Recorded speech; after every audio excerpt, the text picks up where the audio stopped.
Hey everybody, this is Talkative Carl. Back again for another YouTube tier listing, and today I really want to do a tier listing of the MCU villains. I just wrapped up Secret Invasion, so we have Gravik here on the list. Although, one second here, I want to add like a little, because I haven't done it in a while, because the first time I tried to add in some kind of music, some people talking about they couldn't hear my voice and I didn't know how far to adjust it. But it's what's that? Yeah, the Voyage part. I really love that one. It's probably like my favorite one.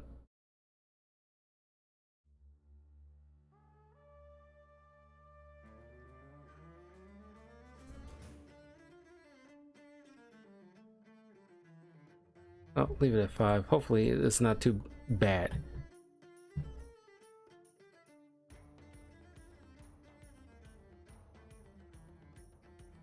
All right. Yeah. So of course I'm not going to, it's not every villain. I'm just, oh my god, I forgot to put Shades. I keep forgetting from Luke Cage. Shades was actually a good side villain. But I think I got like plenty of Luke Cage bad guys already on the list. But Shades is I wish I can I told myself not to forget. I keep end up forgetting. But we'll just exclude him. But if Shades from Luke Cage was on the list, I probably will put him on like the B list ranking. But anyway, yeah, like I said, this, we got the TV shows, including the Netflix shows, the Agents of Shield. But I didn't include Agent Carter. I didn't watch that. I'm sorry, like it wasn't interesting to me. Nor did I include Cloak and Dagger. Didn't watch that. Nor the Inhumans show. Didn't watch that. I pretty much watched everything else. And some villains will kind of overlap because Kingpin in the Daredevil show is pretty much the same kind of ultimate villain in the Hawkeye show. So things like that, they're gonna be the same thing. Same thing with Ultron, because I didn't include What If, because the ultimate bad guy would be like a different variant of Ultron, and already got him on the list and we'll still count him. So anyway, let's begin here with Abomination. Now, a lot of these I did rewatch a lot of the films, as I was going through like reviews and stuff through the course of my channel's evolution. And after rewatching the Incredible Hulk show, not show but movie, which by the way, a lot of these I did movie reviews on or TV show reviews on, so definitely check those out on my YouTube channel, youtube.com/talkativecarl. Links are in the description below. Like and subscribe, hit the notification bell, as well as my Twitch channel. Follow and subscribe as well. As well as check out my Patreon, Twitter. So anyway, Abomination from the Incredible Hulk. I think he was still a great villain, but he was poorly designed when we first saw him, but he was redeemed in Shang-Chi and then She-Hulk at like an appropriate design straight from the comic books. And it's just a shame because this is during like phase 1 era of the MCU, and the first couple of phases, cinematic universe was still like getting its footing and really like cinching its place in the Hollywood landscape. But studio heads didn't really want to give any leeways in terms of experimentations or trying to be like the comic, because they're in that mindset of grounded realism in a way. But outside the appearance, it was pretty cool. I hesitate to put him A because, well, it's like, you know, I really liked him in She-Hulk, but that show really didn't like do anybody much justice aside from like the look of the character. It's kind of like more of like a pacifist, which I don't know how long that'll last, but let's put him in a B area. Agatha. Now, here's the thing. I think everybody would agree that WandaVision, the first couple episodes were kind of slow, and things didn't pick up to like the third episode, which is like not a good start to phase 4. And the way it ended left people with mixed, you know, opinions, including me, because after the whole Quicksilver situation, I think that was just not even a troll move. It wasn't a good troll move in my opinion. It was just like, I don't know. It's like you're trying to have your cake and eat it too in a way. It's like, don't set up a character. If you was gonna make him a joke, don't actually put in the actor who played the character before in the show, because what do you think people are gonna think? But Agatha was phenomenal.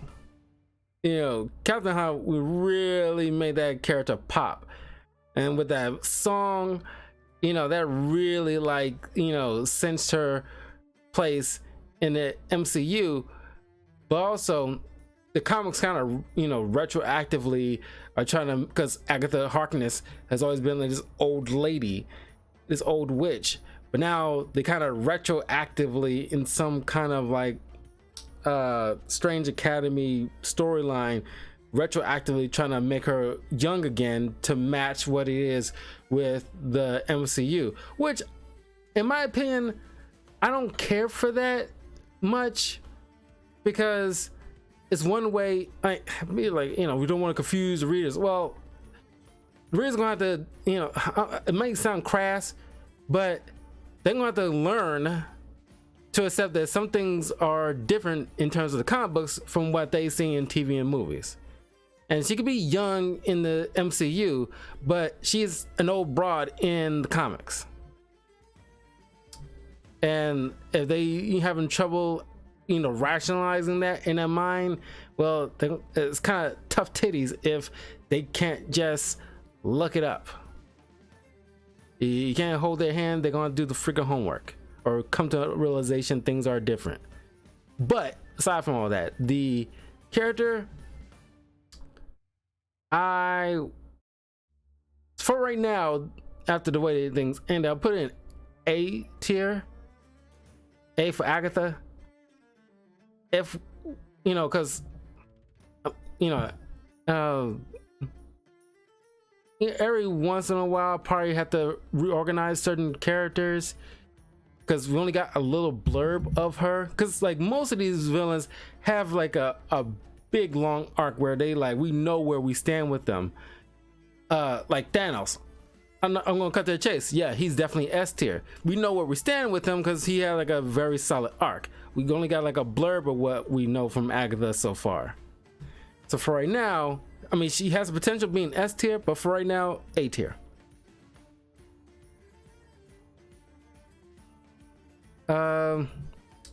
Yes, I'm including Deadpool in this because now he's like a lot of X-Men stuff. Oh my god, I forgot to put in like Magneto, because technically, because now Fox is acquired by Disney, Magneto will be on this list too.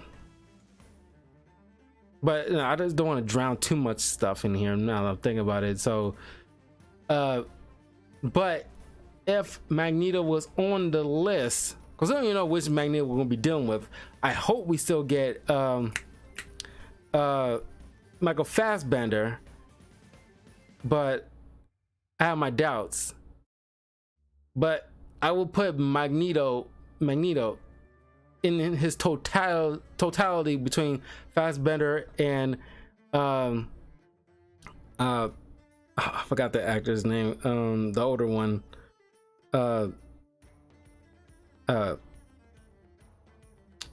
you know what I'm talking about, from the first, you know, few X-Men movies. He will be S tier. He is really good in this totality of the character. But Ajax from Deadpool, I dig him. Just like the way the actor really carries that character. He was fun, and the dynamic between him and Deadpool makes it so freaking hilarious. The way he just kind of like, you know, because he doesn't feel things, but that kind of straight-laced kind of attitude plays off well with the zaniness of Deadpool. It made it all work, especially like right in the beginning of the film when he's torturing Deadpool. It's like, says he has something in your teeth, I made you look, and it's like he got Ajax from the dish soap, and it's like, God, that is so freaking funny. It's like, what's my name? Who gives a shit? And it's like, oh my God, that was so funny. These two dynamics, like Ajax was like, I mean, I'm not sure how much he plays much of a role in the comics outside of Deadpool's origin, but they really need to bring him back into like a Deadpool rogues gallery in the comics, because the actor really made that character stand up. So I personally will put him on A, because just the fun I have from watching him and Deadpool just go head to head. All right, Aldris Killian. The suit, there's like these three different types of Mandarin. Only one actually is relatively accurate. We'll get to that soon, but I don't even know what the heck this guy is. He's supposed to be some kind of more so an extremist, you know, bio monster kind of guy. Now I love the actor, but I don't know. It's just, I have my issues with Iron Man 3. I voiced those in my spoiler review of Iron Man 3 on the channel, so if you want my full thoughts, you can definitely check that out after this. But he wasn't the worst villain, but I mean, like, he has a cool idea trying to like manipulate, you know, his way into like the White House and gain control with like using extremists to help cure, you know, pretty much like control people via like, oh, I can cure your ill loved one if you do as I say, kind of thing, and worm his way into like the White House. I mean, like, that is brilliant in a way, but I don't know. He's not the worst one, but he wasn't like a standout to me. Given like his machinations, it's clever enough where I just give him a C.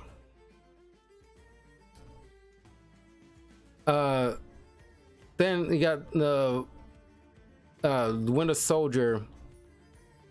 You know, the Captain America Winter Soldier, the bad guy here. Like, I'm blanking on his name. And some of these I can't remember fully their names. Like a few of them, not everybody. A few of them I probably won't remember their names off bat. But the Captain America Winter Soldier bad guy, they used to be friends with Nick Fury.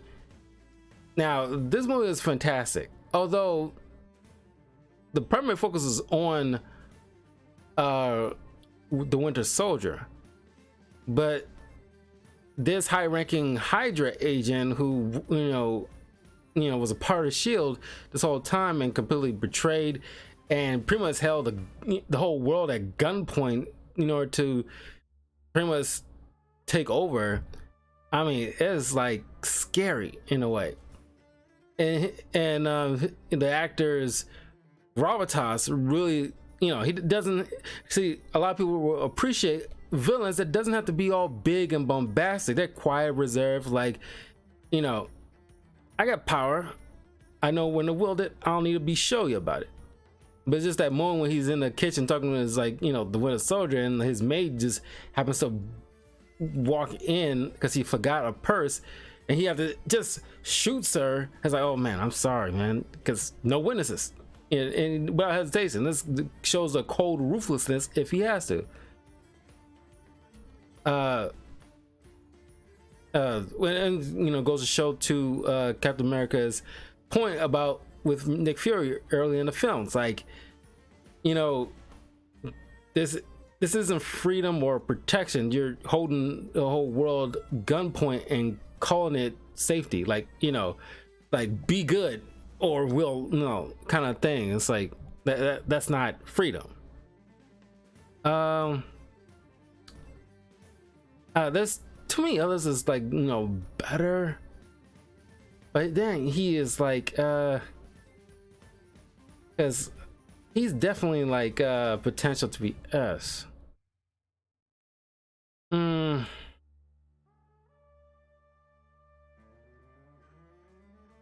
I probably should put him S, given the fact how great that movie is. I mean, it's like isn't it a lot of people's top 5 greatest MCU movies of all time for a reason?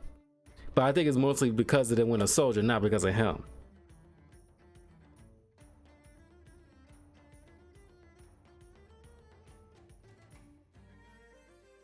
All right, now we got Alexandria, Sigourney Weaver's character in the Defenders TV show, and I'm like,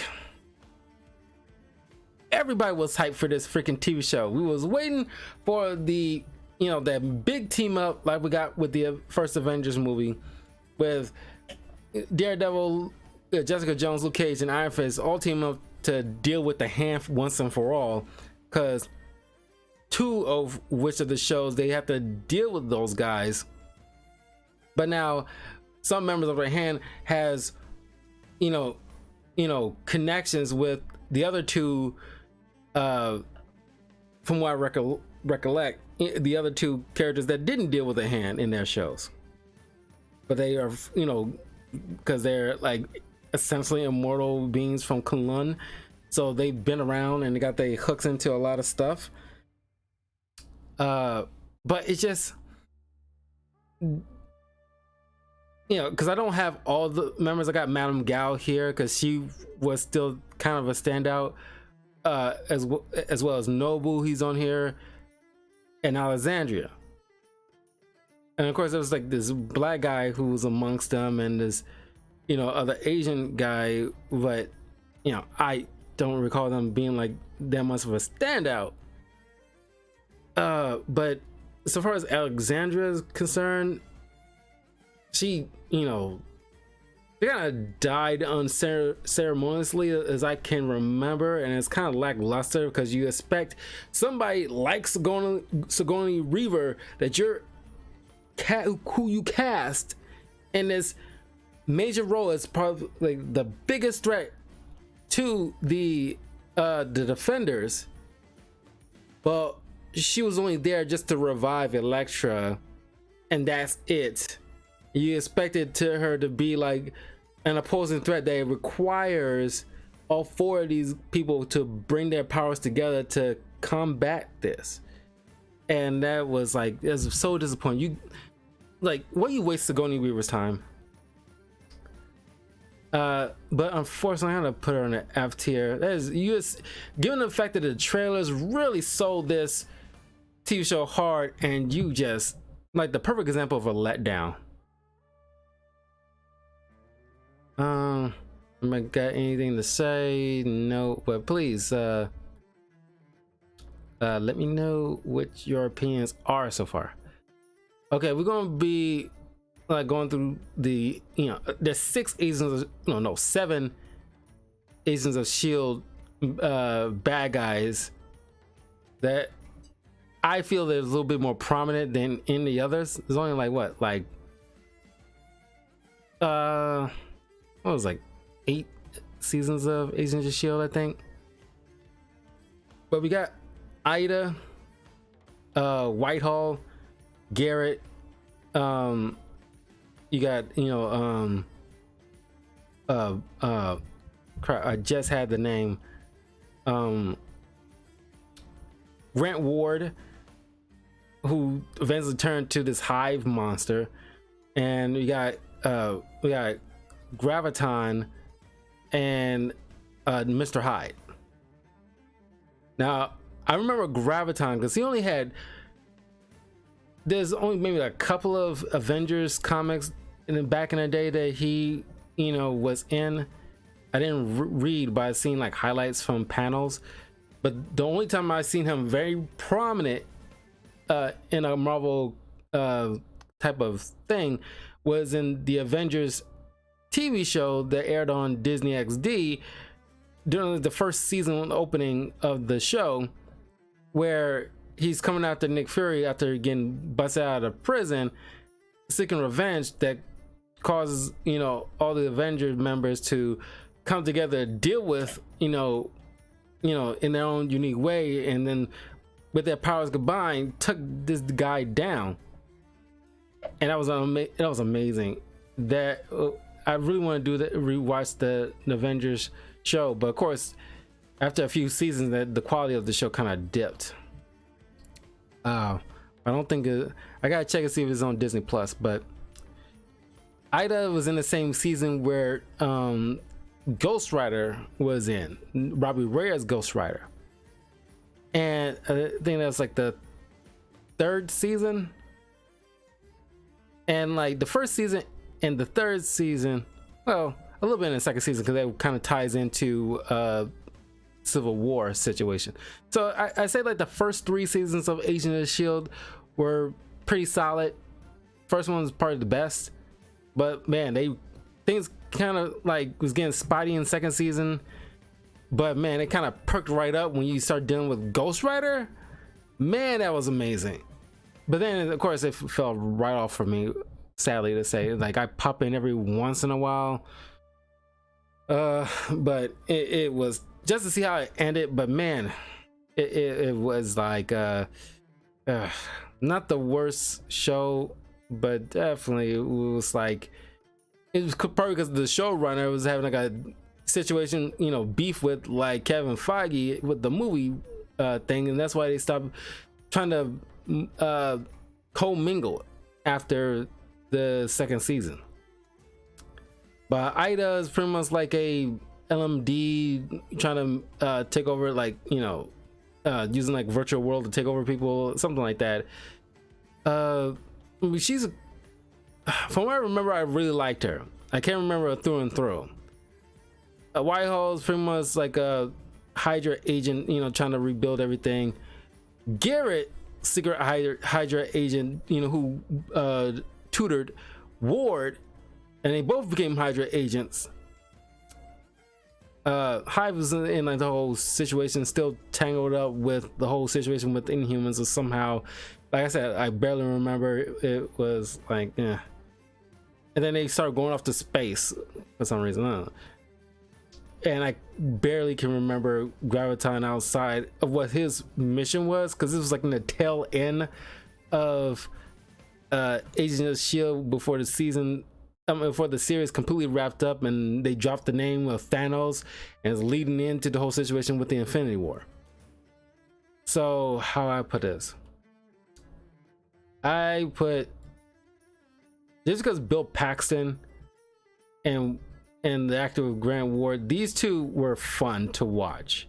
So I'm gonna put them A tier, just for the fact that the actors themselves really made these characters pop, and you know, they're fun to watch. It's like, because granted, because this is the early stages of Agents of Shield where this stuff was really fun. I think I'm gonna put her in B tier because she was pretty dope too, but not enough to make it A, because it didn't do enough to really cement any memorable thing. I remember vaguely of her motivation, but this is, you know, when I started like really start to like kind of check out with Agents of Shield, to be fair. Whitehall, just a generic, I won't say a generic, you know, Hydra agent, but it's just like bringing, you know, Hydra back and stuff. I mean, I'll put him in a D tier. Graviton, and Hive. I don't even remember what Hive motivation is. It was kind of lame. Like I said, by that point I was really checked out. I only tuned back in because War, the actor who played War, was gone for so long, for at least a few seasons, and by the time it came back, it was like during like the whole, Ida's, cyber reality thing, and he was back alive, and then like somehow they revived him and turned him into some kind of hive monster thing. I don't know. Oh, and then there's Mr. Hyde, which is, we found out is a Marvel villain, but not sure they retconned it in the comics, but in the Agents of Shield, turns out to be Daisy Johnson's father. And the actor was fun, but of course he's the whole Mr. Hyde. From what I remember, Mr. Hyde is usually depicted as like a flunky for some other, like a strong, muscle for a bigger bad guy. Here he's supposed to be like a scientist who do the whole Dr. Jekyll, Mr. Hyde situation, and he's like trying to keep that under control and lets it out to do some damage. F, like like the only interesting thing about him was the fact that that was Daisy Johnson's father, because we learned about the mom who was Inhuman. And she was only slightly more interesting. Then we got, Arnim Zola. And we don't get much with him. We get to see like him having like a TV face like it is in the comics, but he really didn't offer much, but being like just a I don't even stack him up as like a henchman. Even a henchman can offer, something in terms of a, battle of wits or physicality in some capacity towards the hero. He didn't really do much, but it's about exposition. But the fact that we got, comic accurate Zola in some capacity, I give him at least a D. Arthur Harrow from Moon Knight. Man, he was fun. I really liked him. Now, people have been poo-pooing a lot of the Disney Plus TV shows. Some I understand, others like I firmly disagree on. He was fun. Moon Knight, I mean, I can take it or leave it if it decides to be a TV show or a movie. I can see both sides. I like the TV show fine. The actors involved was great. The depiction of DID was, from what I'm hearing, is so accurate. At least accurate, the best accurate depiction in media that has ever been done before, so far as like therapists and psychologists have seen. That's the most accurate they ever seen in a medium. And I remember the scene where like Steven and Arthur meet for the first time, and I was just like, because you hear Kanji was like, punch him in the throat. He's telling you to hit me, right? Yeah. It's like that whole like exchange, that was phenomenal. It was like showing him around and what he's all about. The whole thing was like very good right there. Of course, the whole big kaiju fight, I don't mind it, but I can see why people might be a little bit turned off by it. But the only problem is I kind of wish that we get to see, of course they want to keep it like hush hush until they get like a second season or movie or whatever like that. I kind of think it's kind of cap, but I kind of wish we got to see Jake Lockley show his like John Wick skills, because he just takes out Arthur Harrow and his flunkies in the edit cut, and that's kind of lame. That was more lame than the kaiju fight. We want to see like, okay, final episode, we have to see Jake Lockley, what he does, and it's like more violent than Mark Spector can ever do. But prior to all that, he was very good, and might be controversial, but I actually want to put him up in the S tier. He was really good. It was really, really good with the whole cult leader vibes and everything like that. It was really well done. Then I backtracked the Leaper. See, he's not horrible, but it's like he's just a bagman flunky, whatever. We got Bushmaster from Luke Cage, and finally we get somebody who actually, because we'll get to Diamondback pretty soon, but Bushmaster is actually like a legit threat to Luke Cage because he actually can have the power to actually match physically to Luke Cage. And first meeting, he just sucker punches him and lay his butt out. Harlem is mine. And you're just like, you got knocked the fuck out. It's like, God, he just like, I remember it was in the trailer too, for like, season 2 of Luke Cage, when he just sees this big, strong Luke Cage, hero of Harlem, gets but laid out one hit by this, seemingly nothing guy. But he has like an entire arc, and like I love his delivery of lines like Stokes, Mariah Stokes. I love him. It's like, he was really fun. And he has some funny moments too, when you just like getting out of bed to meet one of his men, and there was 2 girls leaving the bedroom, and the man was like, you want to get some coffee?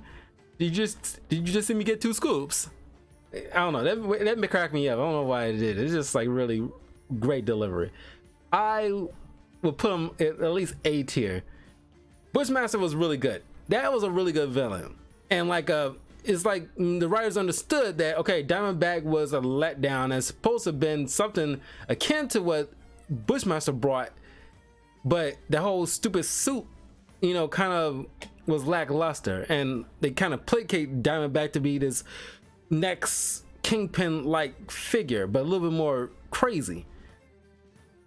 But it was a letdown. Carnage, yes, we're including Venom in this. Carnage, I don't care what anybody says, the Venom films are really fun. And Morbius, I'm sorry, I didn't include any Morbius villains because, like, I don't know, I like the guy who plays like Morbius, antagonist in the film, but he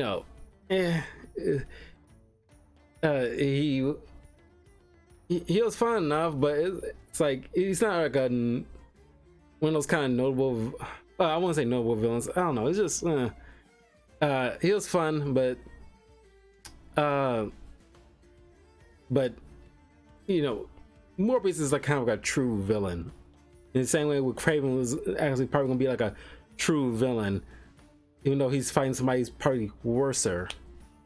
But Carnage, I don't care what anybody says, Carnage is great. The only issue I have with these like Sony villain type movies, which I think they might be course correcting with Craven, is the fact that it's a villain, so it makes sense they should be rated R, because they doing very violent stuff that makes sense for it to be a little bloody. And like, we should have gotten that with somebody whose little name is Carnage, who's being, who's a character who's well known to be a serial killer. And it's like, you can tell that the Sony was like, edited some stuff at the final draft, because the way it was directed probably was very violent, but then gotta, edit some stuff to make it like not apparent, which is that sucks. But beyond that, Carnage is really fun. I don't know who did the voice for Carnage, but I like Woody Harrelson. Despite the whole, because they got rid of the whole weird Ronald McDonald here, but yeah, he really played this character perfectly. It was really fun. It was fun. So I want to give Carnage a B or A. Well, the movie's kind of like B movie, so I'm just gonna give him like a B. It's still good enough. If it was rated R, it would have gotten to an A. Cottonmouth. If they didn't kill him so unceremoniously halfway through the season, when, you know, season 1 of, you know, the first half of Luke Cage season 1 was phenomenal. A+ across the boards. But halfway through, don't know if it was like 12 or 13 episodes, but halfway through, that's when, after he got killed, that's when things like really, you know, fell off for that entire show. But I know I personally don't, you know, care for the idea of just using people that were already in the MCU in some capacity, because now he's Blade, and it's like you couldn't find no other actor to play Blade. Yeah, sure, I understand, you don't want to give Wesley Snipes again because he's kind of, you know, he just turned 61 recently, so of course you probably don't want to commit to a 10-year thing with Wesley Snipes for Blade. But it's like, why are you reusing Cottonmouth? As a matter of fact, Mariah, his sister, you know, had like a short little role in Civil War, not as Mariah, but just some weird mother who lost a kid during the whole, you know, a fight against Crossbones earlier in that film. And it's like, you reusing the actors, you could not just add in somebody else. But he was great as Cottonmouth, and like just that mobster Godfather-esque kind of the smooth brother, he really made that work. Like, you know, he had like a straight up flex. And it's the first time I ever saw Mahershala Ali in anything as he was Cottonmouth. That's how I will always remember him, more so than probably anything he shows up in. I remember Cottonmouth, and like, my name's not Cottonmouth. And when he threw that dude off the roof, is supposedly, you know, like trusted advisor and stuff like that, it just because he, you know, killed, like, you know, Pops in his own Switzerland like barbershop that everybody respected, and he obviously did not toss his butt off the roof without caring in the world, and they show it. But man, like, but he is great. He was great, and I want to put him in S tier. Cottonmouth was fantastic. Oh my god, you know, like, and I looked it up, and it's like Cottonmouth was kind of like a snake, and like Luke Cage dealing with a lot of snake-like, you know, bad guys for some reason. Diamondback, Cottonmouth. I know Diamondback is actually like a name of a snake, but I didn't know Cottonmouth was the name of a snake. Then we got, you know, Diamondback, and I'm gonna put him in F tier. He sucked, and they give him a lame suit. It looked like a, you know, like an ordinary suit with like a helmet attached to it, trying to give him like pseudo, like, you know, like armaments in order to tangle with Luke Cage, and looks dumb. And he try to play him like he's supposed to be some kind of Joker like figure when he's supposed to be something akin to Kingpin. But I don't know what the decision behind that was. It wasn't that good. And yes, I'm including like some Spider-Man villains in this, because Doc Ock, his whole totality from Spider-Man 2 and now with No Way Home, oh yeah, he is, oh my god, I'll definitely put him S tier, because, you know, he was great. He was great. I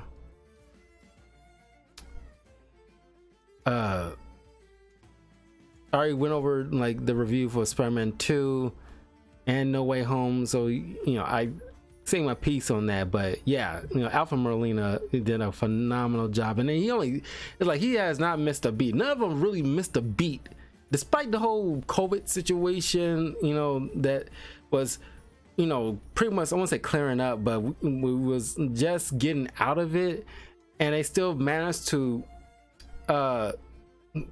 give a complete story, and the hype behind this was so real, and in my personal opinion really matched the level of hype that it was earned.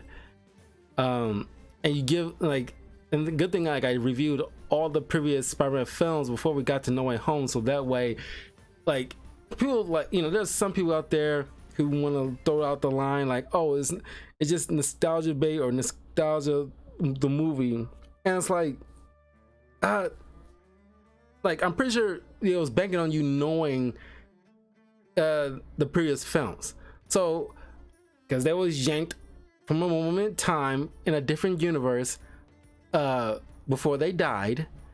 So there's gonna be like, why would you know, have all these guys back and not make any references to certain of the films? And of course they will talk about, oh, the power of the sun and the palm of my hand. Of course, to us that's a nice little callback, but to him that was the last thing on his mind that he was planning. So of course that would have been the top of reference to him. He didn't know anything that was going to happen after the fact. That's true to like a lot of the other ones, but we'll get to them. Dormammu, I don't care what anybody says, I enjoyed the Doctor Strange films. The sequel only got better. And I'm not a horror movie person, but like Doctor Strange 2 is my, you know, probably like the best horror film I actually watched.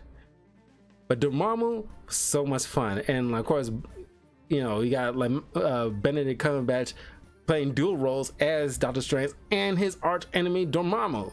So I thought that was pretty cool, and I like the look of, you know, this version of Dormammu. Yes, I would have preferred the flaming face, but I don't know, maybe they wanted to do something different. Maybe because they didn't want to look like a generic Ghost Rider. But yeah, and the whole, you know, utilizing a time loop to beat your foe was so creative. But yeah, like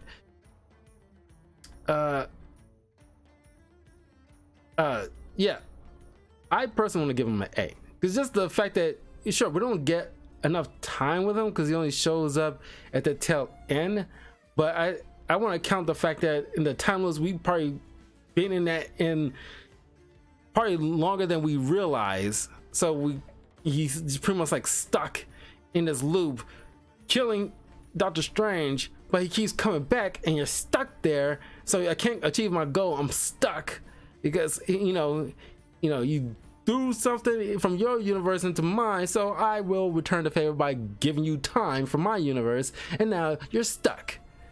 So, but like, set me free. No, I'm come to bargain, giving us one of the best, you know, quotes in the MCU ever. I like Dormammu personally. Oh, and then we got Kurt Russell, Ego. He was great, and I'm probably one of the few people that actually like Guardians 2 more so than Guardians 1, because Guardians 1 was good, but I personally feel that it was more drawn to the soundtrack than actual story. Here now we don't have to really focus on, like, you know, the awesome 8-track tape. We can just focus on like the story in its totality and the purpose of behind Ego and Star-Lord's, you know, lineage. And just because of it's Kurt Russell, I want to give it like an A. Now, you know, don't want to give him any higher. I don't think he, like, you know, Ego really deserves that high of a praise, but high enough, because it's like the level of villainy just impregnated all these different women from across different species and, you know, worlds, and just to absorb the power from your kid in case they get any power or something like that. That's dastardly, just to feed his own ego. Then we got, of course, Electro, Jamie Foxx. There's a lot of, you know, as I mentioned, No Way Home, there's a lot of like redemption for a lot of characters, and we actually get like a little bit more accurate Electro, not that blue thing, which I know they was going for the ultimate version of Electro, but on TV it does not. I mean, when it's live action, it does not work. It looks, it looks dumb. But now we actually see like accurate Electro, and Jamie Foxx really strut his stuff as an actor because he's very funny, very charismatic, very much of a great actor. And so we get to see that and his interpretation of Electro done properly. So I want to give him, and of course with like Jamie Foxx is coming out of like a hospital and everything like that, and it's like, I just for give him the A. I'm gonna give him the A for that one. Then it's just like the deviant, the King Deviant in the Eternals. I'm gonna give him an F. The Eternals, I did a review of that like a little days before I went off on my Vegas trip when the movie came out, and unlike most people, I actually enjoy Eternals. I thought it was a solid film. Wasn't the greatest ever, but I thought it was still okay. It was still enjoyable. But the way the movie turned out, they didn't have the deviants there as like just nothing like grunts, but the real bad guy was one of their own. I don't think we needed a King Deviant to be like an extra foil, really. And I want to say he didn't really offer much in terms of the grand scheme of things, outside of just doing what he does in terms of his nature and how he was created. Because he could have just been any other faceless deviant grunt thing. Ghost from Ant-Man and the Wasp.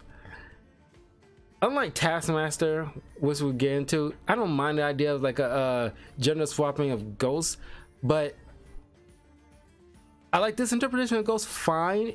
She's fine. But the Ghost that I remember in, because I reviewed Iron Man Armored Adventures on my channel, and I pointed out in that, it's like, yeah. And I reviewed like, the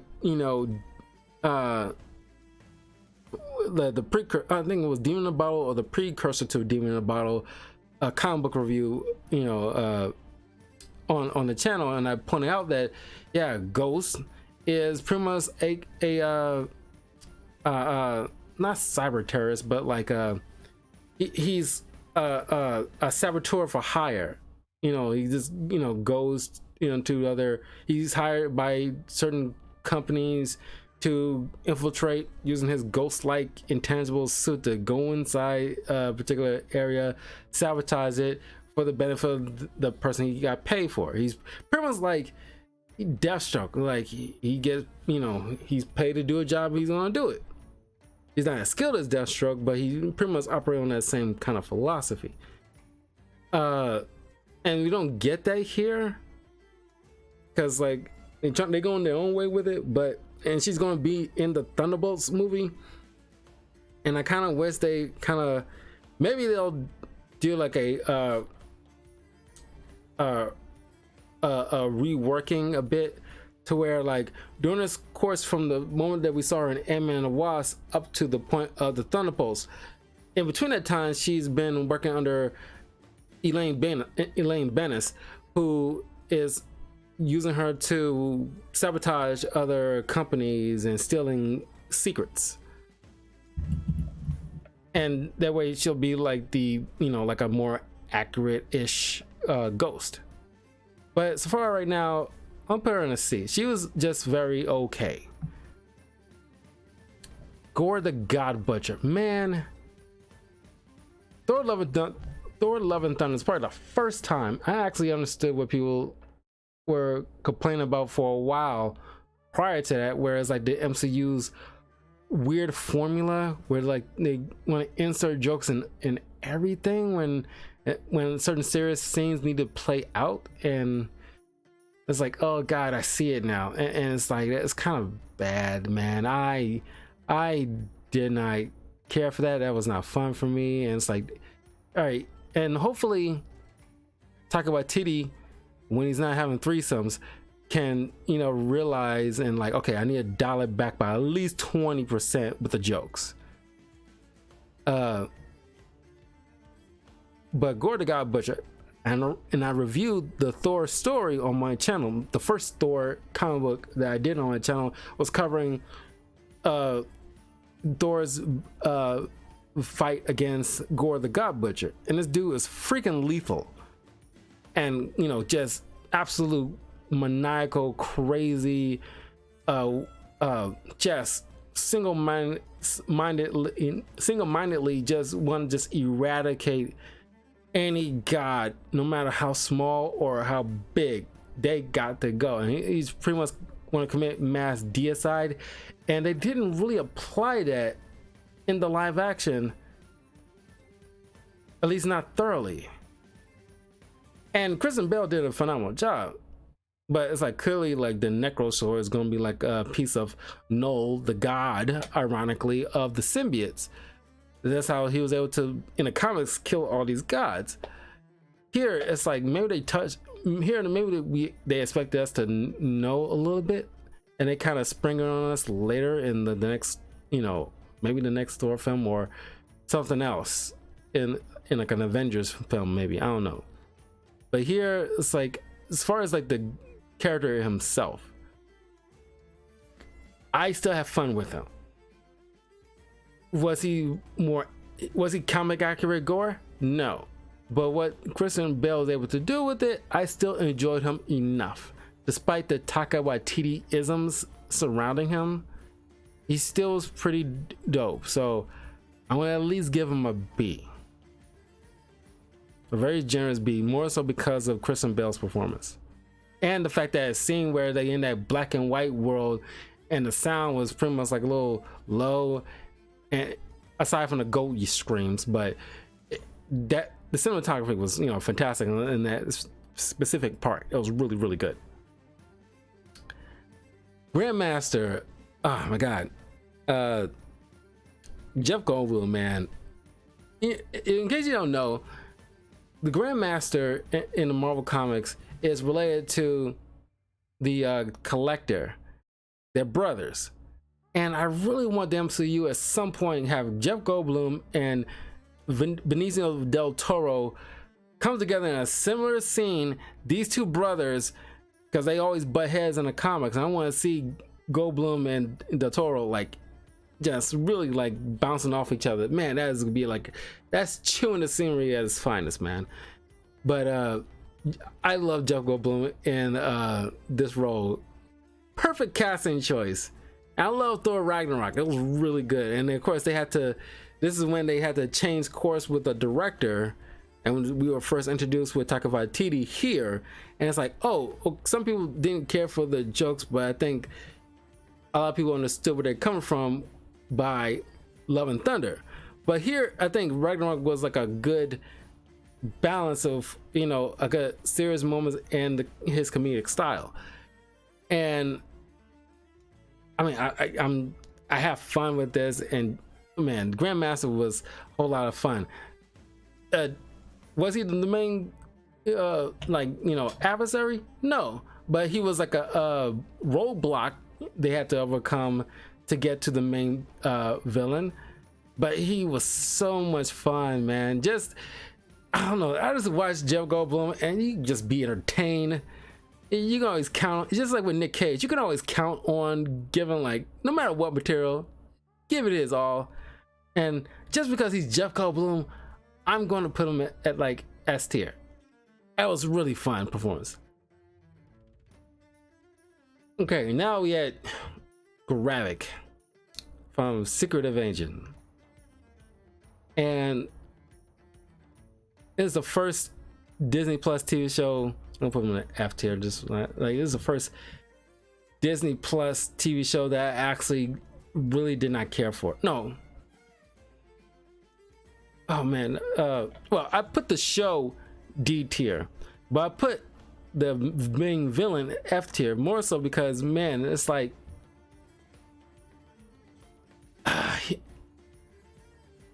all these actors pretty much had that same melancholy kind of attitude. Nobody's really put in any kind of effort of like some levity. And I think that British woman was the only one. That's why I think I liked her more so than anybody else in the entire show, because she was actually like adding something, but he, you know, like Gravik didn't really make a standout.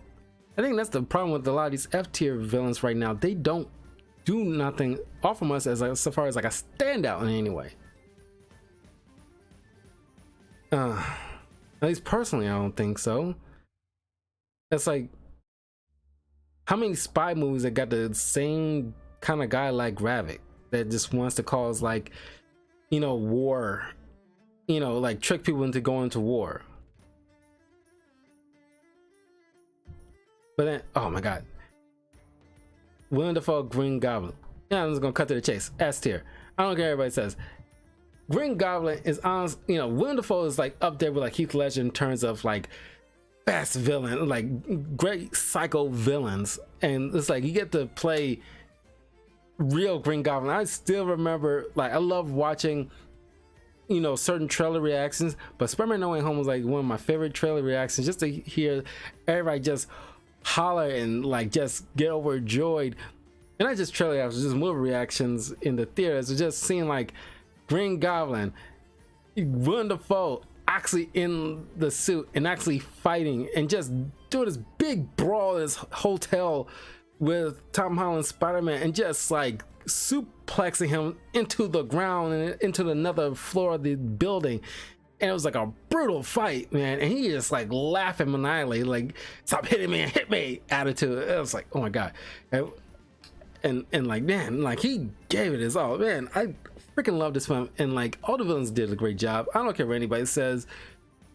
It's like, because the best thing about it, and I say this repeatedly, is that if you watch the previous films and then lead up to No Way Home, your focus can primarily be on Tom Holland Spider-Man and his issue, because you know the motivations of everybody else already, so you just pretty much cut to the chase.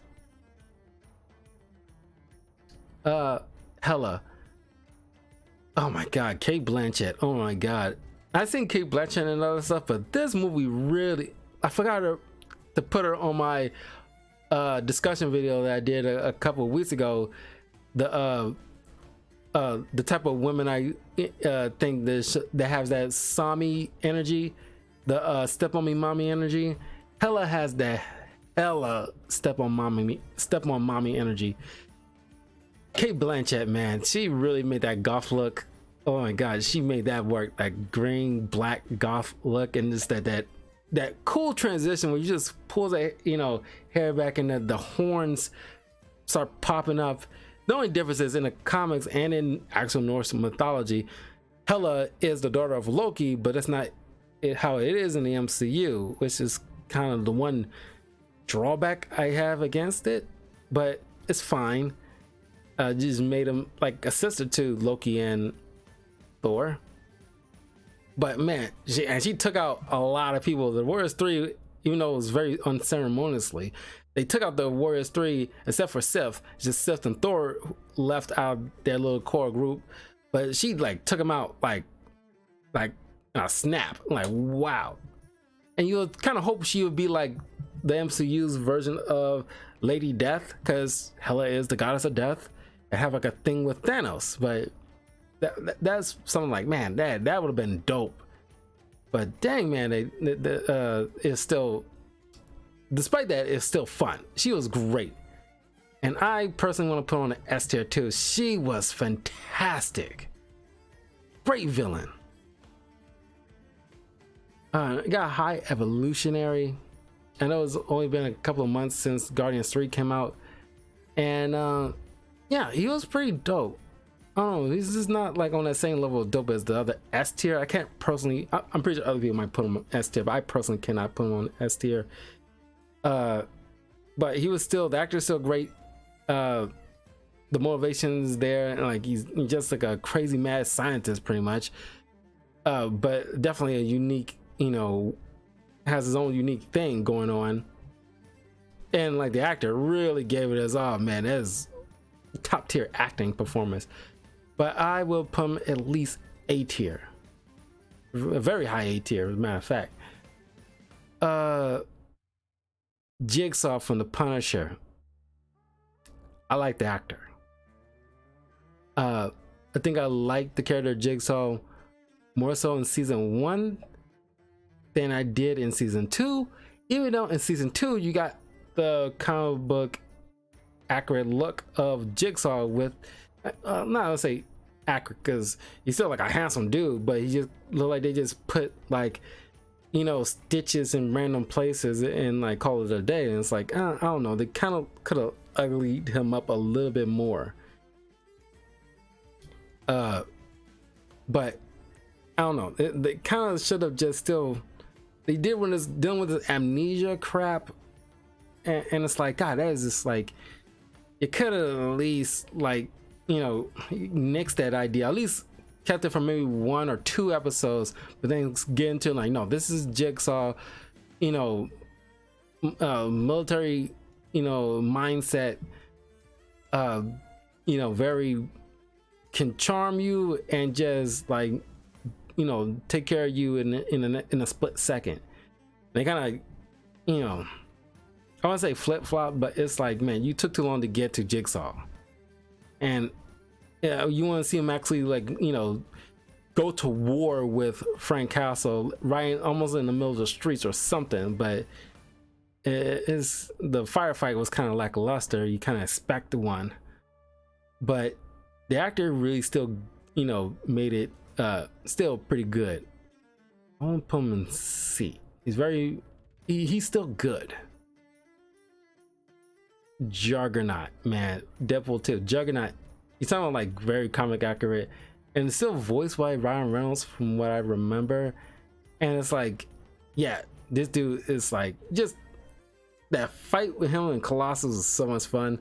He's the only one who can actually, you know, put up a fight compared to Cable and Domino and Deadpool, who doesn't have the physicality to actually make any kind of dent in this guy. But man, and like, no shade to Vin Jones who played him in X3, but that wasn't exactly comic accurate Juggernaut, and the fact that it's comic accurate here, kudos to Ryan Reynolds. I want to put him A tier because it was still pretty dope. Caecilius. Now, Matt Mickelson always brings his A game in any performance he's in, and the whole concept of his motivation of like, you know, time, just almost just as obsessed with it as like Doctor Strange, where it's like, you know, I went to the, you know, Ancient One, and she made promises that she wasn't going to fulfill. She gave us parlor tricks instead of like solving our issues. She promised to cure your hands, and how's that working out? She put you in like as one of her little soldiers, and because he's suffering because I forgot what Mortal mentioned, and I forgot to put Baron Mortal on this. Now I'm thinking about it. God dang it! Oh my god! And I don't know how to, like, you know, go back, but because even like Doctor Strange and the sequel, he wasn't the central focus villain. We kind of expected that in Doctor Strange 2, but we still didn't get there yet. They kind of like hinted at we supposed to assume he already is like the villain without actually showing it. But like, if Baron Mortal was on the list and actually a true villain and not just like a side supporting type of character, he probably would be A-tier, because I love the actor and he really give his all and made Baron Mortal really stand out. But Matt Mickelson's Caecilius, I want to put him at B. Mostly because, yeah, the motivation behind him, because people are kind of sleeping on his motivation. You don't really watch the YouTube video, Everything Great About Doctor Strange, and the guys behind that really nail it with, like, you know, Caecilius' motivation that a lot of people just seem to overlook, and it's really deep. And the way they play with the concept of time really fits with like the motivation with Caecilius. Is like, time is the enemy of us all. You know, it cheats us, as you know, it takes people away. things like that. And it's like he wants to bring the world into the dark dimension where time does not exist, so we can just all live forever. And of course, now we got Kang. Now, of course, I'm using like, you know, He Who Remains, Kang the Conqueror, you know, Rama Tut, whatever. It's all the same person technically. You know, Jonathan Majors' little issues aside, hopefully like he gets, you know, exonerated and we can get back to the swing of things with Kang. He's pretty dope. And I don't care what most people say, they might disagree as far as like how that the Loki season ends. I think the Loki show and Hawkeye is probably the best TV shows from the Disney Plus that we got so far. I think, well, Moon Knight too. I think, you know, these three is probably one of my favorites, but Loki is actually the only one I actually saw twice in a row. It was really good. And I love just rewatching the scene where He Remains just go over the and just Jonathan Majors showing his acting stuff and just like improvise and jumping on the table and just going over the multiverse and how it came to be and how he became He Remains and all the other stuff. I love that performance. And it's like I met a, you know, I found a doorway into another universe where I met myself and we talked like, oh, I like your shoes, I like your nose, etc. And then we started sharing technologies from our respective universe to improve on the other. But, you know, smart as he is, don't know why he didn't anticipate that he, in the grand scheme of the multiverse, he wouldn't have run into evil variants of himself at some point along the line. He should have kind of had like a contingency plans for that, especially if they're just as smart as you are. But yeah, all of it's dope. I love Jonathan Majors. You know, recently, you know, Loki season 2 trailer just went out, and it's coming out on October 6th. Super excited for that. Cannot wait. It's really one of my favorite Disney Plus Marvel shows. Honestly, it's really good. So I want to put, you know, as far as we got like from what we seen from Ant-Man and Loki show, so far I want to put Kang on S tier because Jonathan Majors' performance is like, I mean, not saying like none of these actors are great in their own right. They've all done stuff before. Clearly, Sigourney Weaver is one of like the best of the best. As far as like the MCU stuff, these A and S tier stuff, they really kind of like bang on the money, boom, boom, boom, and they just added something. Like I can't really put it into words, but there's like something a lot of these people like really put into the performance that really kind of like, you know. Then we got thing Kyra, the flag smasher lady from Falcon and the Winter Soldier. I mean, I get her motivation. I don't think she was the worst villain, so I won't put her in F tier. I'll probably put her in D, because some people think like, because I watch like Real Rejects and like listen to like, you know, Koi. I love this guy. He's very knowledgeable, very funny, but it's like I disagree with him on, and definitely check out Real Rejects. They're, you know, a great show. I watch them all the time, but I disagree with Koi. Well, it's very rare I disagree on Koi on a lot of on things, but like one thing I disagree with him on that he pointed out, you know, a while back, is the fact that what was the recent, like I think it was like a Secret Invasion probably touched on a little bit more with like the ramifications of the Thanos snap, and it's like no, they kind of brought it up in other shows, like if you recall, like the Hawkeye TV show, they really have like graffiti art talking like Thanos was right kind of situation. Like each one of people you get to see, like, you know, them dealing with like what happened with the Thanos snap in one case or another. Like you get to see through Yelena's point of view how like she disappeared too, where she was just going to the bathroom and trying to put some water to her face, and then like she just disappeared, and all of a sudden she reappeared in just a split second, and you get to see time and the walls of the bathroom change over the course of 5 years and how it looks completely different. You get to see through that perspective that you never got to see through anybody else. So they did touch on the aftermath of the 5-year gap. But the Flag Smashers, you know, their motivation is the fact that, you know, during those 5 years, you know, things were in a way like on like a different kind of social norm. Like we didn't have to deal with like, you know, dictators or a lot of bad people because they disappeared. And we thought like, oh, life was kind of gravy. But now that everybody's back, now you get to deal with like, you know, half the population of the world is like refugees, and you know, now we got it like, you know, it's too where everybody's spread thin, like, just life is in turmoil, and it's worse overseas. And like, where were the Avengers? Where's your, you know, U.S. government officials that's supposed to help us out and blah blah blah? I mean, there was something to it, but I don't know. I think it got lost in the shuffle because it was around the time the whole COVID thing was popping off. So they did what they could, and like I kind of give it a little bit of leeway because of that outside interference. But I don't know. Carly didn't really.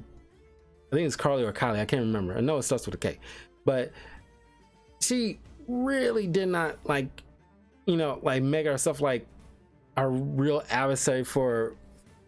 Well, you kind of hope it ends in a way that it does end with like. Showing why Sam Wilson earned the right to be Captain America, and it should end in like speech, not in like a fist fight. But you expect something from this girl. Then you got Purple Man, Kilgrave. Let's just cut to the chase. S tier, really S tier. Not even gonna, you know why. If you've seen season 1 of Jessica Jones, you know why. It's probably the first time, like, you want to know what it's like for a lot of girls dealing with like creeps.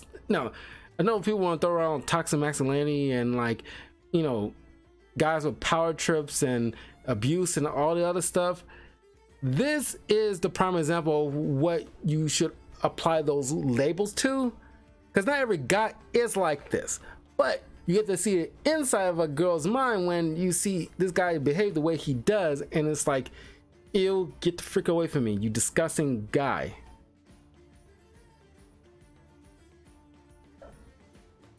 Right. But man, this actor, man, and sure, I never really watched Doctor Who. I know he's one of the doctors, but man, he plays a villain, and the fact that what he does is so messed up, making a guy, just because he kind of was annoying a little bit, making a guy stand in place on a sidewalk and tell him not to move.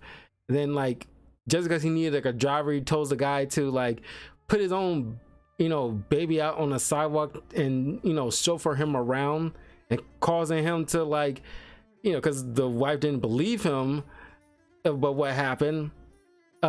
She ended up like divorcing him for what he did. It's just so messed up, and making a girl pee in a closet because he didn't want to let her use the bathroom. Like, just go in the closet then. And it's just like, God, this dude is a freaking monster.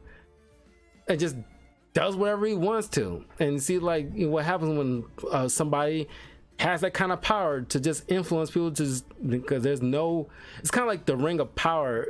It's like you give somebody that level of power where they can just do whatever they want, and taking away consequences, you get Kilgrave. Killmonger, now I ain't going front. S tier. Why even like, matter of fact, him and Kingpin, S tier. I don't know why we don't even need to beat him around the bush with that. You know why they're S tier. Great Daredevil villain Vincent D'Onofrio. They're really like making that villain like, because he's already a threat in comics and we all respected Kingpin in comics, but Vincent D'Onofrio took it to a whole different level and showed like visually how much of a threat this guy is. He doesn't even have to physically touch you. He will, just for the sheer disrespect, but he doesn't just go after you. He goes about after anybody that you even like say hi to on the street. And then, you know, Killmonger, where you just like, man, you feel for him, you understand him as a black person, like you get it, how effed up, like, you know what the colonizers did to our people, and like our, you know, a lot of our living conditions for, you know, the past few hundred years since we've been on this been in this country that we helped built, along with like the Native Americans and like you know, some of the Asian people who built like the roadways and the railroads and stuff like that. It's like, you know, you built this great nation off our backs, and like, and you mistreat us on top of that. You know, he's right, but he's going about it the wrong way, and he's just a hurt boy that, you know, felt like, oh, my cousin's dad killed my dad, and there's, you know, I want revenge on, you know, that's the bottom line of all that. The Lizard, I still like him, but I don't think like he rose in the same ranks as like Doc Ock, Electro, and Green Goblin. Matter of fact, I don't even want to put him A. I think he's like a B tier, honestly. Because, you know, from Amazing Spider-Man, like, motivation to turn everybody into lizards, which is the well-known first story dealing with the Lizard, at least one of the first few stories dealing with the Lizard, where he planned on turning other people into lizards like him. So not necessarily that unique, but, you know, he's still pretty fun. The Lizard wasn't like, not exactly my favorite Spider-Man Rose Galley, but I respect the character and the fact that he's just a good guy that is turned to like a monster that Peter doesn't want to toss in jail. He wants to actually legit help him.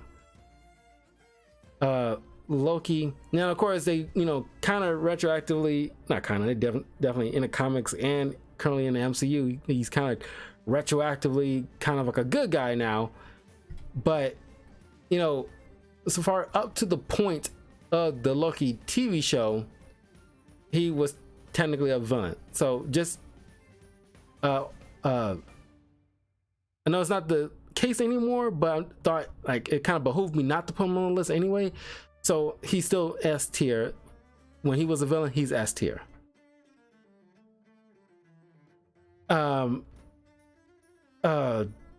Madame Gao.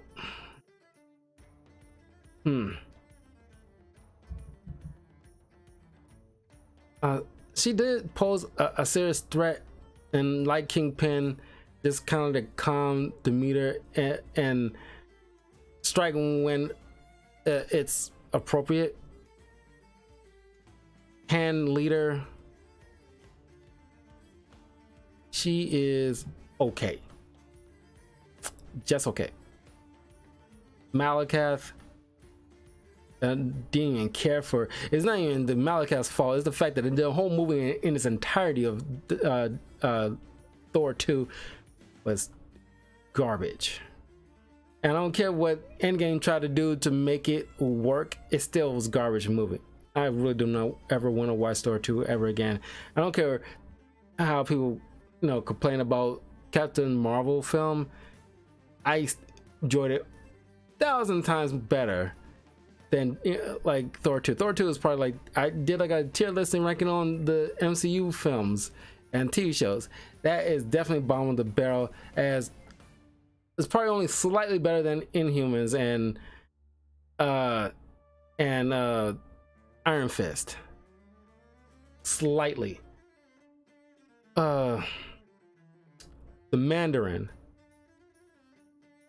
We finally got like roughly accurate Mandarin. The only thing is, like, I actually want the finger rings, not these bracelets. They're bracelets, people, and they only do, at the very least, if you're gonna make them bracelets, at the very least, don't make them some lame concussion force wielding power. Have these ring do what in the comics what they typically are known to do, cause light beams, levitation, fire, ice, etc. At least have them do what they're known to do individually. But no, they just clink together and you do concussive force, and it's kind of lame. I'm sorry, but the actor himself, phenomenal job, and he still posed a serious, you know, like a lethal threat, because even without those rings, he's able to, like, you know, his martial arts skills is unparalleled. And Shang-Chi was the only one that actually kind of can go toe to toe with him. So that I could give him A tier. If he had like a more comic accurate rings or finger rings, more specifically, he would have gone to S tier in my opinion. Already nearly an hour and a half, so we're going to try to speed it up just a little bit. Mariah Stokes. She was definitely, like, you know, incredibly like threatening, but after a while you kind of lost that, and she just kind of like, I don't know, just went nuts, and not in a fun way.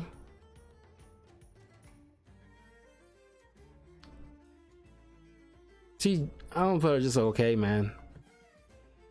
I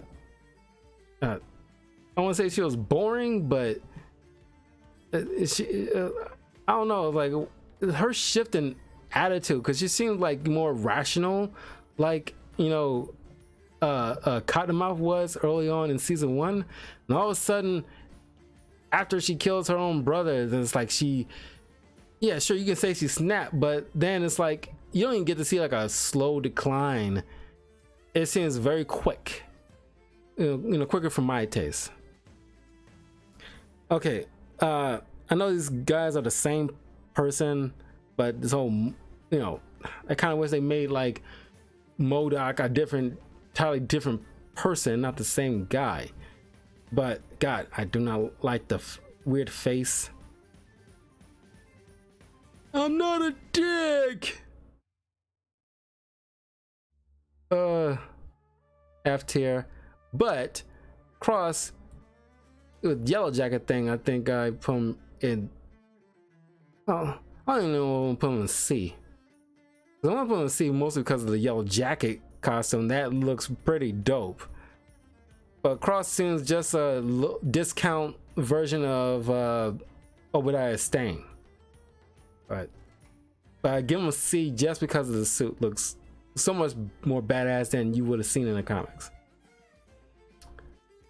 Mysterio, I'm from S tier, man. He was a lot of fun, even though he took a very lucky ass guess naming like this universe 616. You know, he has, you know, no clue that the multiverse legit exists and can easily be counted. But man, like his performance, and I don't care what anybody says, this guy's not dead. This dude's a total con artist, and he's totally faked somehow his death. And I kind of wish he would have came back in No Way Home, because we didn't get the complete Sinister Six. Because either bring Mysterio back, or better yet, because you know, No Way Home would have been perfect for me if they would have brought in Tom Hardy's Venom into the main story instead of wasting him in like a piss poor end credit. I would have been a little okay with it if he wasn't just wasting his time with his bartender and just him having a conversation with Topher Grace Venom and telling him to warn him about like not trusting Spider-Man and what he did to him. Topher Grace Venom goes back and Tom Hardy's Venom stays, and then you'll see like a future confrontation with them. The villain, the lady villain, the Jinn from Miss Marvel. Like you talking about a quick, you know, turn on a personality. She definitely like had like a quick turn for no apparent reason. After, you know, like, man, you seem like you could have done a lot and you had like the space to do it. You didn't need to include like this clearly racist, you know, what's that group called? The not the cleanup crew, but you know people clean up after the stuff with like events with superhero conflicts and stuff like that. And like, you know, you didn't even include her at all, just trying to add in like, oh yeah, that's racist people out there. But it's just like, you know, you can do like a slow machinations before the last 2 episodes where she shows her real intentions. But no, this is very quick, not fun at all. Nuke for Jessica Jones.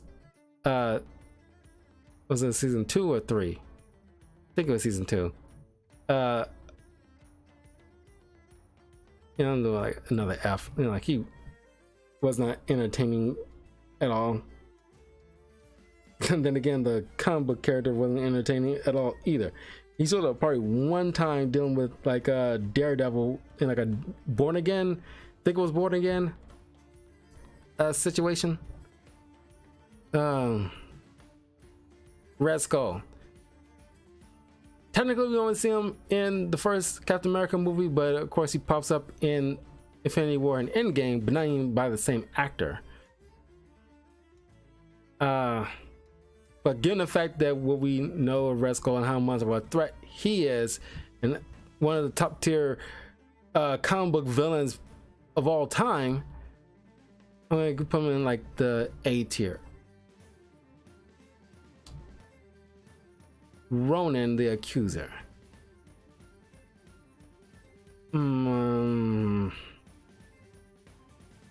I wasn't impressed either in Captain Marvel or Guardians. He's not bad, but it's like he's more so, in my opinion, more so like a Fantastic Four villain. And they kind of waste him. Crossbones. We only see him like a few times and he dies in Civil War, and it's like, God, we could have done a lot more with this guy being like an adversary for any Captain America mantles. Like, you could have kept him along for him to do battle with you know, Falcon and Winter Soldier. But you know, Rumlow was still a pretty cool character, and just the elevator fight as a whole was so dope. So at the very least, I'll put him in C tier. He wasn't terrible, but he did have a cool standout moments. Sandman, still know his motivation, but like Lizard, he, well, Lizard probably had a little bit more to it with him. Sandman was just like, I'm looking after my daughter kind of situation. It's nice and all, but I don't know. Could have offered a little bit more, but the fact that you got the actor back in any capacity was still kudos to that. But it's slightly below even the Lizard, so I'm gonna put him in C. Scarlet Witch. She's not technically a villain, but given the fact that Doctor Strange 2 and how that shaped out, like, she was a straight up villain, like a, you know, straight up like mass murderer in 2 dimensions. So for that, she's definitely S tier. Obadiah Stane, you only see him one time technically in the first Iron Man film, and other times within like those what if, you know, moments. But Jeff Bridges really made that character really stand out, man. He was, you know, so much fun to watch. Supreme Intelligence and Captain Marvel, you don't get much from her, but she still adds a little something where it's not completely unsalvageable, but it's just like, I don't know, given the fact that we don't get much from the Supreme Intelligence in much comics anyway, so I can't fault the movie where they, you know, they know that Supreme Intelligence is like you know, the Zordon of the Kree Empire to give them their orders and stuff like that. So you just like a blob in a glass tube, but you get this kind of A-list actress to be their supreme intelligence, and you know, it still adds something. So at the very least, I'll probably just give it a D. But it's not necessarily the movie's fault. It's just more so they didn't have much to go on as far as comic wise. Like, name me like a Marvel event where the supreme intelligence is like a lethal threat, or like the supreme intelligence is like a major component to the story. Taskmaster, yeah. After my Black Widow review, it's like, yeah, you know, she was, you know, gender swapping wasn't the issue, even though I would prefer a more snarky Taskmaster from Brooklyn, like we got in many other iterations, or at the very least, make it like the Insomniac Taskmaster from the Spider-Man game. You gotta have some level of snarkiness, because he normally deals with either, you know, like street level bad guys, but you know, he deals with like Avengers from time to time. He definitely deals with Spider-Man and Deadpool, probably more so than almost anybody else. But the fact that, like, yeah, he can copy the skills from anybody he sees. Like, you know, it's dope to see, like, oh, he or she managed to do the same moves as Black Widow, or using claws like Black Panther, or shield toss like Cap, or arrows like Hawkeye, or like straight up like the Marvel Capcom 3, like aim of Hawkeye, Spidey swing, hold that pose. Thanos S tier. I don't even know why you don't need to go into all that. Tatiana from She-Hulk, B, because you know, She-Hulk was hit or miss. It's like, you know, the actress, you know, the character is like, okay, great idea. You need like another strong woman that can actually go toe to toe with She-Hulk, but there's moments where it's like, man, you really did not give this character much to do, as far as, you know, you kind of expect her to be like an overall adversary throughout this entire show, but it didn't turn out that way. Ultron, I personally put in S tier, because honestly, man, that is, you know, one hell of a trailer. And the fact that Ultron is like just Skynet, but just actually does more than Skynet. So like the voice actor, just like the look, so cool. Kind of wish they kind of lean in more. So, well, they didn't have Ant-Man yet, but you know, in the comics, Ant-Man, Hank Pym invented Ultron, not Tony Stark. Evil stepmom, I forgot her name, from the Werewolf by Night short special, because technically she was the villain, not the werewolf itself, but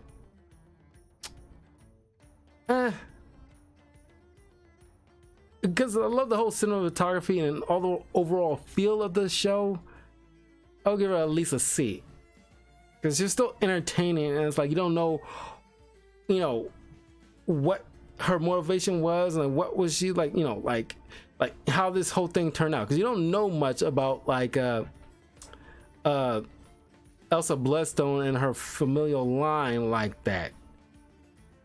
And Elsa Bloodstone is pretty much like the John Constantine of the Marvel universe. You don't really know Elsa's kind of lineage, and you only get to see like a little preview here, and it's like, oh wow, at least you want to know more. And this kudos to the actress itself, like, okay, what is this, like, this family about that, you know, really like got Elsa to be on the outs with the family and her responsibilities. Vulture, S tier. Michael Keaton is amazing, always amazing. Whiplash, Iron Man 2, I don't know. After rewatched Iron Man 2, it was like I love that whole idea. It's like if you can make God bleed, he will cease to believe in him. And the fact that he wasn't just want to kill Tony Stark, he wanted to kill his entire reputation and his whole, and not make him a martyr. He just want to bring the entire house of Stark down. So I appreciate that fact. Because of that fact, I'll at least give him a B. I mean, when the movie came out, I would have probably gave him like a D at that time. But yeah, like a little bit more perspective over time.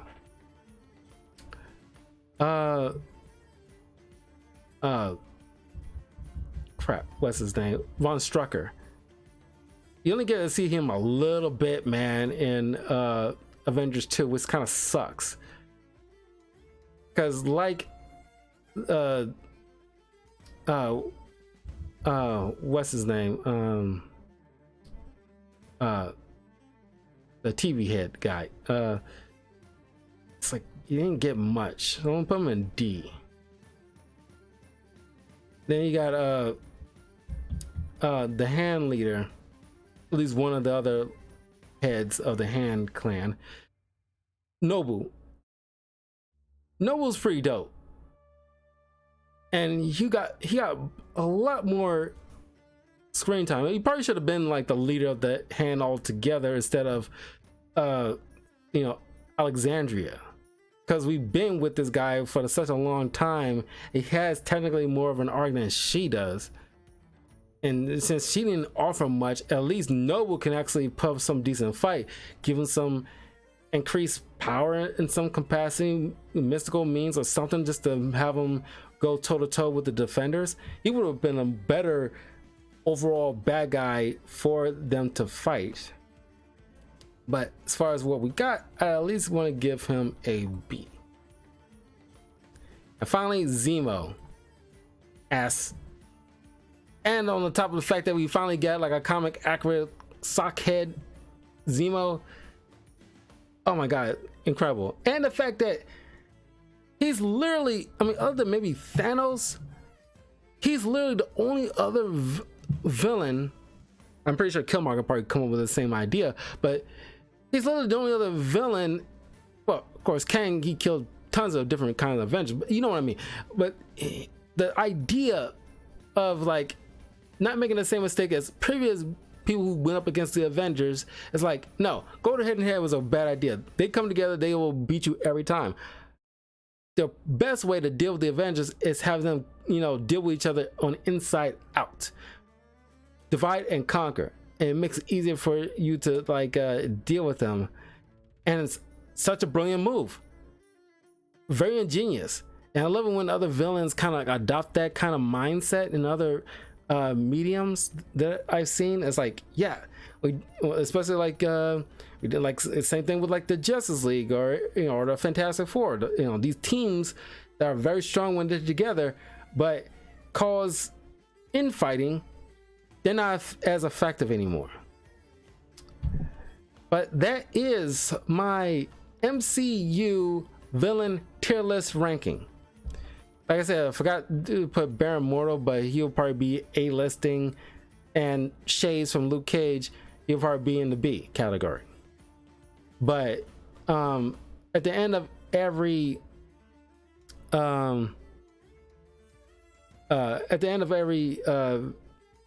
phase, I'll come back to this and add a little bit more, along with like ranking the movies and TV shows at the end of each phase as well. But the next YouTube tier listing will be ranking X-Men comics that I've reviewed so far, because I really want to talk about those.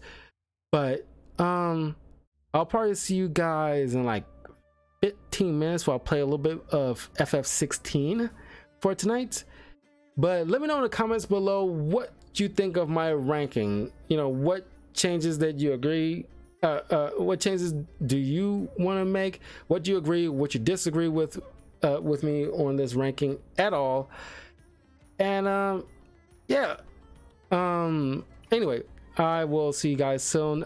take care, and hopefully I'll see you all tomorrow for just more streaming. Take care, everybody.